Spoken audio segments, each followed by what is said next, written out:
So it looks like from the problem that Laura is going to paint the triangle part blue here and then the bottom part red. And the first part of this problem is we need to find the area that she's painting blue.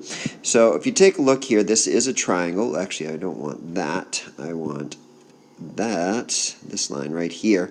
And this triangle, it says 6 feet for the whole dotted line, but you'll notice there's a 2 feet right here. So 6 minus 2 will give you 4 feet high. So this part in here is actually 4 feet high. We also want to know this part right here.